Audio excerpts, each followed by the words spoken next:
You thought it was Caitlin Clark throwing shots? You thought the live all-star coach trade was a petty power move? Oh, no, no, no. The real mastermind behind one of the most viral moments of the 2025 WNBA season wasn't Clark. It was Napheesa Collier. And now that the truth is out, the media narrative just got flipped harder than a fast break dunk. So grab your popcorn, because this isn't just about basketball. It's about media spin, strategic power moves, and how two of the league's biggest names ran circles around everyone. If you're here for the real story and not the filtered version, subscribe. And if you're sticking around for the next meltdown, you better definitely subscribe, without ever raising their voices. The moment Caitlin Clark announced she was swapping legendary coach Cheryl Reeves for Sandy Brondello during the live All-Star Draft, Twitter lost its mind. The think pieces wrote themselves. Clark snubs Reeves after Olympic betrayal. Clark flexes rookie power again. Tension in the WNBA hits new heights. Everyone had an opinion. Everyone thought they had the full story. But then came the plot twist. A calm, calculated Napheesa Collier, Clark's co-captain for the All-Star festivities, stepped up and dropped the real bombshell. She was the one who requested the coaching swap. Suddenly, that big dramatic snub? Not so dramatic after all. According to Collier, she texted Caitlin before the draft even went live. The message? Simple. If they ended up with opposite coaching assignments, could they switch? Not for drama, not for headlines, but because Cheryl Reeves wasn't just any coach. She's Collier's coach. The only one she's ever played for since entering the league. From USA Basketball to Minnesota, Reeves has been in her corner since day one. Why wouldn't you want to stick with that in the All-Star game? And let's not ignore the flip side. Clark got a massive upgrade too. Sandy Brondello, the New York Liberty's championship winning coach, is as elite as they come. A proven tactician, a player favorite. No baggage, no drama. So if this was a win-win, why did everyone act like it was a war? Here's where things get messy. The minute Clark's trade went public, the media lit the fuse. Old quotes resurfaced. Headlines reminded us how Reeves, who also happens to be the Olympic head coach, left Clark off Team USA. Some outlets even implied it was revenge. Some said it was petty. Others straight up framed it as Clark rejecting leadership and being uncoachable. It was a feeding frenzy. But not one outlet thought to ask, hey, what if this wasn't about Clark at all? And that's the problem. When Collier finally came out and said, actually, I made that decision, it completely shattered the media's chosen narrative. But by then, the viral storm had already passed. Let's be real. If Napheesa Collier, an Olympic vet and WNBA leader, had announced this trade herself from the jump, it would have been framed as loyalty, as veteran savvy, as smart leadership. But because Caitlin Clark was the face seen making the swap, it was labeled drama. The exact same move, different reactions. And that's not new. Clark has been under a microscope all season. Every time she draws contact, she's flopping. When she's quiet, she's not a leader. When she's vocal, she's arrogant. Meanwhile, Collier, rightfully respected, makes a calculated move and barely catches a headline for it. Same action, wildly different response. The truth? This trade revealed more about our biases than either theirs. Let's take a step back and admire the chess being played here. Collier secured her mentor, a coach who knows her game, her tendencies, her leadership style. That's not just sentimental, it's strategic. Clark, meanwhile, got a chill, a fence-minded, championship-winning coach in Brondello, who's worked with players like Sabrina Ionescu and Breanna Stewart. That a dream setup for an all-star debut, especially considering Clark's chemistry with Liberty Stars. Both teams benefited. Both captains got what they wanted. No egos, no egregious power play. It was collaboration dressed as chaos. And that's kind of genius. Here's the thing that makes this so wild. The WNBA allowed it. Think about that for a second. You're telling me two players negotiated a live trade of coaches during a televised all-star draft and the league just rolled with it? That's not dysfunction. That's evolution. In a league where player empowerment is growing faster than ticket sales, This move proves that the stars are no longer just performers. They're producers. They're casting directors. They're behind the camera, rewriting the script in real time. And the league? It's letting them. That's unprecedented. Try pulling that in the NBA. Try calling up Silver mid-draft and saying, "Hey, can I swap Spoelstra for Kerr real quick?" You get laughed off the court. But the WNBA said, "Sure, why not?" That says everything. Lost in the sauce of this coaching soap opera is one key fact. These rosters are stacked. On one side, you got Clark paired with Brondello, surrounded by shooters, chemistry, and youth, players who vibe with her energy and pace. On the other side, Collier's running with Reeves, a system she knows like the back of her hand. Her team is more physical, more defensive, more experienced. In other words, fire versus ice. Clark's going to try to run the scoreboard. Reeves' squad is going to try to shut it down. And all the drama leading up to it just made the stakes feel way higher. Let's not overlook how Collier handled this. She could have stayed quiet. Let Clark take the heat. Let the media run wild. But instead, she stepped up after the frenzy and calmly explained the real story. No passive-aggressive posts. No clapping back. Just facts. That's how leaders lead. And let's be honest, it made her look even better. She got what she wanted and saved her co-captain from a PR storm she didn't deserve. That's what you call calculated grace. And in the world of sports, that kind of power doesn't need to yell. So here's the real takeaway. Caitlin Clark didn't snub Cheryl Reeves. Napheesa Collier didn't stir up drama. The two simply made a smart, collaborative move that gave both teams the best shot to succeed. The media may have tried to turn it into a headline war, but behind the scenes, it was just two all-star captains playing chess, while everyone else was stuck on checkers.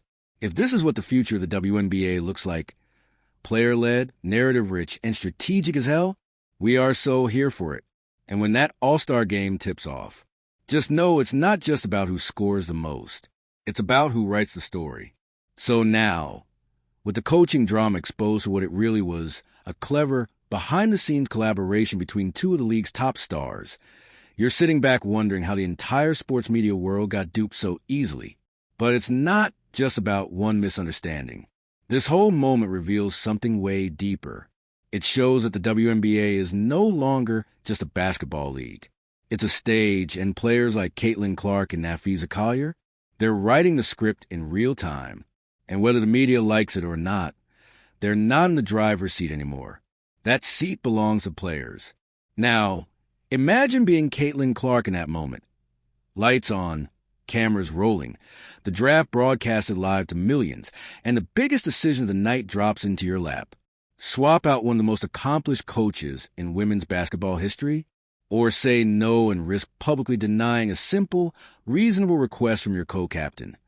All while the sports world is ready to dissect your next move like a Supreme Court ruling? You don't hesitate. You make the trade, not because it's flashy or rebellious, but because it's the right thing to do. You trusted Collier. You saw the bigger picture. You understood the assignment. And yet, within minutes, people were twisting the moment into a headline war, trying to pit Clark against Reeves, the rookies against the vets, Team USA against Team Fever. Suddenly, the entire storyline was no longer about two all-star squads getting the coaches they wanted. It was about disrespect, power plays, and bruised egos. It was never about that. And that's what made it so brilliant. Because here's the thing, Caitlin Clark isn't new to scrutiny. If anything, she's been swimming in it since her college days. Every time she stepped on the court, someone had a camera, someone had an opinion, and someone was waiting to take her down a peg. And yet, she kept rising. Even now, as a rookie in the WNBA, she's carrying a fan base the size of a small country. Her jersey sales, sky high. Road games, sellouts. Her presence alone has changed TV ratings, boosted league engagement, and pulled in fans who hadn't watched a women's basketball game in years. She's not just playing the game, she's redefining its reach. So when this whole coaching trade exploded, she handled it the only way she knew how, with silence and strategy.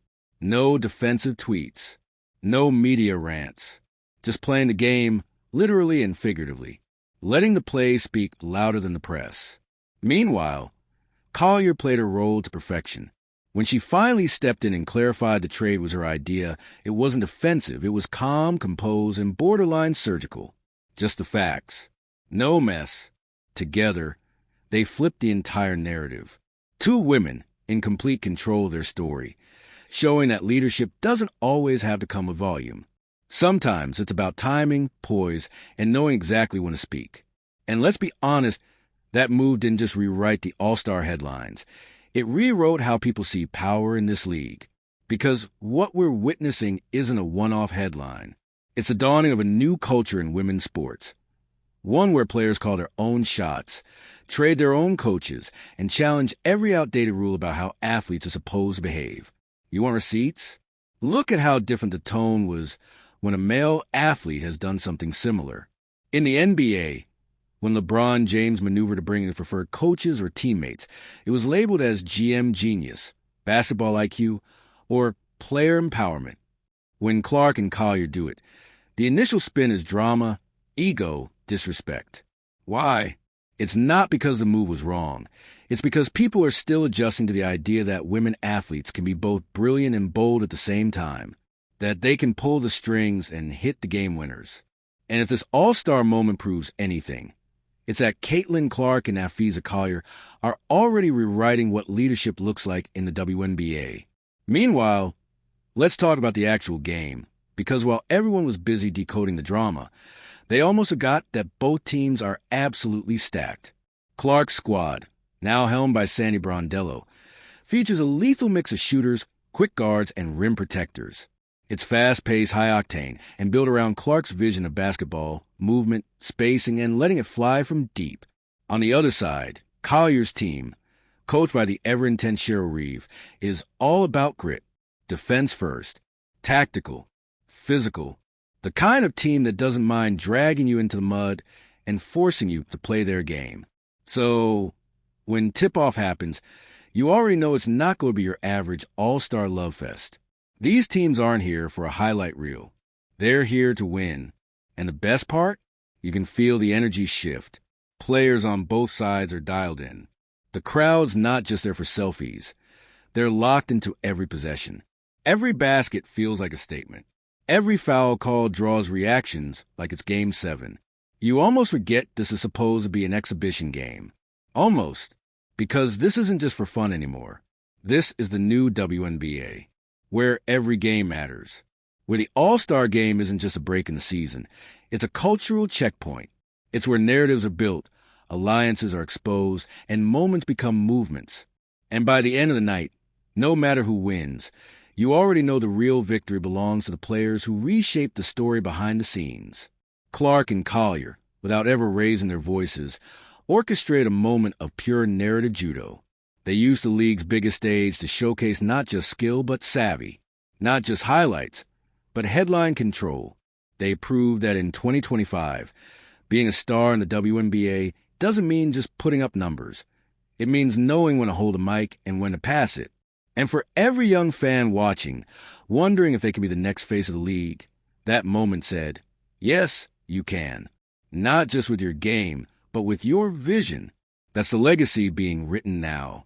Not just baskets, not just buzzer beaters, but a blueprint. Because if the media wants to keep underestimating women in power, that's fine. They'll just keep getting outplayed. Quietly, boldly, unapologetically, and probably with a coaching trade or two. As the dust settled from the All-Star game and the coaching trade saga finally faded from the front page, you started to realize something. The WNBA had just crossed a line, but not in a bad way, in an evolutionary way. This wasn't just about Caitlin Clark anymore, or even Napheesa Collier. This was about what happens when a league starts to realize the sheer potential of its own drama, its own voices, and most importantly, its own players taking control of the show. And let's be honest, the league needed this. For years, the WNBA's biggest problem wasn't talent or skill or competition. It was attention. Mainstream sports fans were either ignoring it or only tuning in during Olympic years. Storylines came and went, but few stuck. Now, With the emergence of polarizing stars like Caitlin Clark, no-nonsense veterans like Napheesa, and viral rivalries being forged in real time, the WNBA is experiencing something it hasn't seen since maybe the 90s. Heat. Think about it. The coach trade wasn't even the real story. The real story was that two of the league's biggest names, during its biggest weekend, controlled the narrative so effectively that fans, media, and even other players were scrambling to catch up. They weren't reacting to news. They were the news. And suddenly, everyone had a take. Was Clark power tripping? Was Collier too quiet? Did Reeves get disrespected? Was Sandy Brondello just in the right place at the right time? You couldn't scroll Twitter, flip on sports radio, or open a Reddit thread without seeing 100 debates, theories, hot takes, and memes. Some took sides. Some called it overblown. But nobody ignored it. That's the difference. But the ripple effects didn't stop with the All-Star game. The storyline spilled right back into the regular season, injecting new life into what would have been just another late summer stretch of games. Suddenly, matchups between the Liberty and the Lynx weren't just competitive. They were personal. When Sandy Brondello's Liberty met Cheryl Reeves' Lynx again, cameras zoomed in on every handshake, every timeout huddle, every subtle exchange. You could feel the extra tension. It wasn't just coach versus coach. It was ideology versus ideology. Brondello, long praised for balancing ego with execution, suddenly became the player's coach, the one who'd stepped in and taken the reins mid-drama without so much as flinching. Meanwhile, Reeves' old-school style, gritty defense, rigid sets, demand for respect, looked increasingly out of step with the new WNBA energy. And then there's Caitlin, still showing up, still dropping dimes, draining logo threes, and sending arenas into a frenzy. If the coach swap was supposed to rattle her, it didn't. If anything, it just added another layer to her already stacked rookie season. But don't get it twisted. She wasn't coasting on fame alone. Clark was playing some of the best basketball of her career, and every time she touched the ball, you could sense the eyes of the league following. Not just fans, not just teammates. Everyone. Because whether you love her or loathe her, you watch her. And in pro sports, that's power. But with that power comes the inevitable resistance. A handful of veterans, some silent, some very much not, began making their displeasure known. A few side-eyed interviews. Some, it's not personal, but pressers. A quiet whisper campaign about earning your place and respecting the game. They weren't naming names, but let's be real. You knew exactly who they meant. To her credit, Clark didn't flinch, didn't engage. She just kept showing up, putting in work, letting her game scream louder than any comment section ever could. But the tension was real. And the league? It was loving it. This was drama with defense. Soap opera with stats. And the league knew better than to squash it. They weren't just tolerating the chaos. They were marketing it. Highlight reels began including more mic'd-up moments. Post-game interviews got longer, more candid. Social clips featured sideline banner, heated timeouts, unfiltered personality. And for the first time, it felt like the WNBA wasn't just playing catch-up. It was setting the pace. Meanwhile, over in Indiana, the Fever were catching fire. The team that started the season as a rebuilding project had transformed into a genuine threat. Clark was the engine, yes, but it wasn't just about her. Aaliyah Boston was dominating the paint. Kelsey Mitchell was becoming a killer in crunch time. And Sandy Brondello's midseason presence brought a level of calm, strategic clarity that made the team feel different. Like something was building. Back in Minnesota, the story was different. Reeves' Lynx were still tough, still fundamentally sound, but suddenly they felt heavy. Every game felt like a referendum. Every loss, a talking point. Was her style outdated? Were the players buying in? Was the whole all-star incident lingering longer than anyone wanted to admit? You could feel the weight. And while Reeves remained defiant in press conferences, praising effort, dodging controversy, the results weren't speaking in her favor. By mid-August, the playoff picture was shifting. The Fever were climbing. The Lynx? Stalling. And that's when the rumors started swirling. Would Reeves step down after the season? Was this the last ride for the coach who once seemed untouchable? Was the WNBA experiencing not just a player revolution, but a full-on regime change? It wasn't just hypothetical anymore. Change was happening in real time. And through it all, Clark kept rising. Every game felt like a mic drop. Every step-back three another reminder. She's not just here to fit in. She's here to take over. And yet, she wasn't doing it alone. She was lifting her team, her coach, even the league with her, quietly proving that charisma and skill don't have to cancel each other out. That confidence doesn't mean disrespect. Still, the drama wasn't over. As the postseason loomed, one potential storyline sent chills to the league. Fever versus Lynx. Clark versus Reeves. Brondello versus Reeves. The storylines practically wrote themselves. It wasn't guaranteed. The seedings would have to fall just right. But if the basketball gods were listening, that first-round matchup would be nuclear. Because by now, this wasn't just about who could score more. It was about who controlled the future of the league. Would the WNBA double down on the new wave? The player-first, personality-rich, social media-fueled model that Clark embodied? Or would it try to reclaim its old guard? Lean back on defense, grit tradition? The truth? The league probably needed both. But in the short term, only one side was winning hearts and headlines. And as you watch the Fever walk into every arena, confident, composed, fearless, you knew one thing for sure. This wasn't a fluke. It wasn't just hype. It was a takeover. Not with trash talk, not with drama for drama's sake, but with something much more powerful. Strategy, talent, and complete narrative control. Caitlin Clark didn't reject Cheryl Reeves. She redefined what power looks like in the WNBA. And if you're not ready for that, well, buckle up, because she's just getting started.